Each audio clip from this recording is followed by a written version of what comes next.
Et nous voici arrivés à l'épisode 3.12, écrire une conclusion percutante. Dans cette vidéo, je vous explique pourquoi écrire une conclusion percutante, c'est vraiment indispensable. Alors, la conclusion, en fait, signe la fin de votre mémoire. Donc, c'est un moment de clôture du débat concernant le sujet de votre mémoire. Alors, c'est une étape très importante, là encore, et tout comme l'introduction, puisqu'elle est porteuse de la dernière impression pour votre jury. Donc, votre conclusion doit répondre à la problématique annoncée dans l'introduction sous la forme d'une réponse globale. Donc, c'est une prise de hauteur de votre travail et la conclusion donne une synthèse, dresse un bilan. Donc, retenez une prise de hauteur pour finalement vous prononcer sur la réponse finale à la problématique annoncée dans l'introduction. Alors, une conclusion percutante, c'est quoi? C'est un texte à la fin du mémoire qui a deux missions. Une première mission que l'on va retrouver dans la première partie de cette conclusion, c'est le rappel de l'idée directrice du message phare. Et la deuxième, c'est l'ouverture du sujet sous forme de questions ou évocation de pistes de recherche future ou de perspectives. Alors on va voir chacune de ces parties. Alors c'est quoi la partie 1 maintenant, donc le rappel de l'idée directrice et du message phare. Donc je vous suggère de relire votre mémoire entièrement et de vous poser les questions suivantes afin de bien structurer votre conclusion. Donc n'hésitez pas quand vous relisez en parcourant, alors je vous dis pas de tout lire en détail, mais en tout cas de parcourir votre mémoire et de prendre quelques notes pour bien regarder quels sont les principaux résultats qui se dégagent. Vous pouvez donc, en début de partie 1, répondre à la question « Quel était l'objectif de mon mémoire ?» Et ensuite, y ai-je répondu? Donc ça, c'est très important. Alors dans l'exemple ici, l'objectif de ce mémoire était de faire le bilan des connaissances concernant l'impact de la pollution atmosphérique de fond sur les femmes enceintes. Ont été abordées les associations entre les issues de grossesse et l'exposition, 1 à la pollution particulière et 2 à la pollution gazeuse. Et donc, après ce rappel de l'objectif, on va maintenant énoncer le message phare, l'idée directrice. Donc là voici. Ce travail a permis de dégager les effets les plus importants de cette pollution de fond, en particulier la pollution aux particules fines sur les issues de grossesse comme la prématurité et le faible poids de naissance.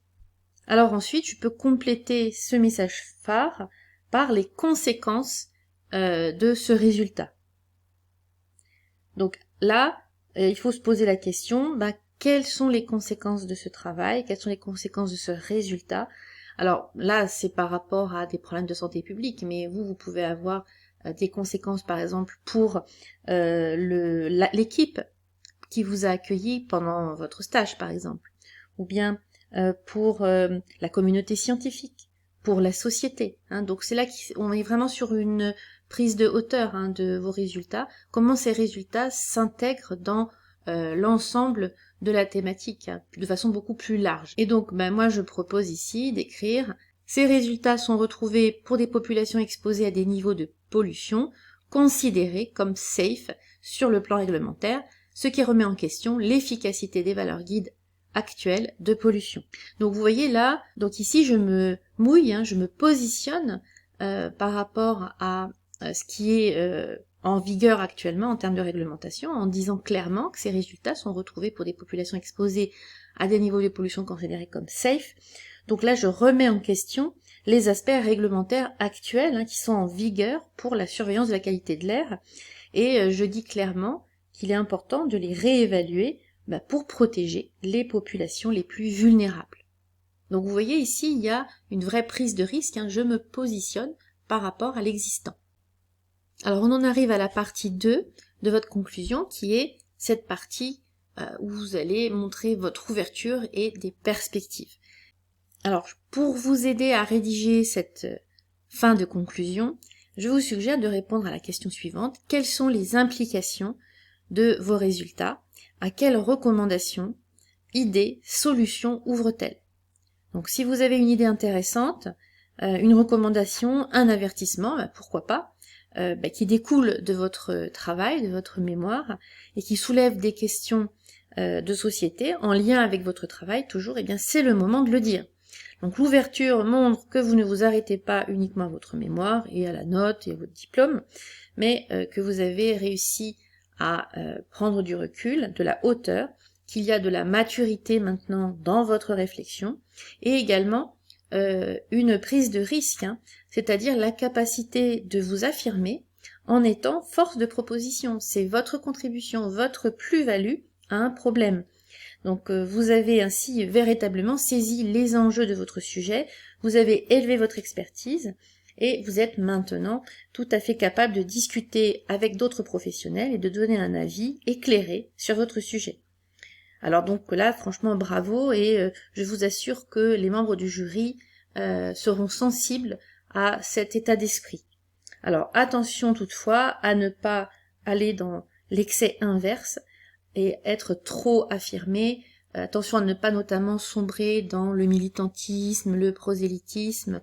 Là, l'idée c'est de montrer votre position qui repose sur un travail scientifique rigoureux. Donc restez quand même modéré, mais sûr de vous. Alors, par exemple, ici, voilà un exemple de partie 2, donc ouverture. Cet impact de la pollution de fond n'est pas sans conséquence pour la santé future de l'enfant. En effet, les enfants prématurés et de faible poids de naissance ont un risque majoré de souffrir d'asthme ou d'obésité plus tard dans la vie. Il est donc important de revoir les valeurs limites et les valeurs guides de qualité de l'air qui, en l'état, ne permettent pas de protéger les populations vulnérables. Donc vous voyez là, le message il est très clair, je me suis positionnée, mais sans excès. Et donc j'en arrive aux principales erreurs des étudiants pour la conclusion. Alors la première, c'est que votre conclusion ne répond pas à la problématique posée. Cela veut dire qu'il y a un problème dans votre réflexion, donc c'est pour ça que c'est important de bien confronter votre introduction une fois que vous l'avez rédigée avec votre conclusion, et c'est pour ça que ces deux parties du mémoire, vous les faites plutôt à la fin, lorsque vous avez justement pris de la hauteur.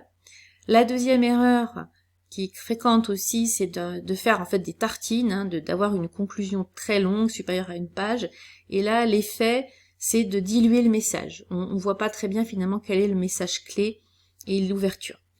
La troisième erreur, c'est de repartir sur des éléments chiffrés, sur des références bibliographiques, de recommencer finalement à broder.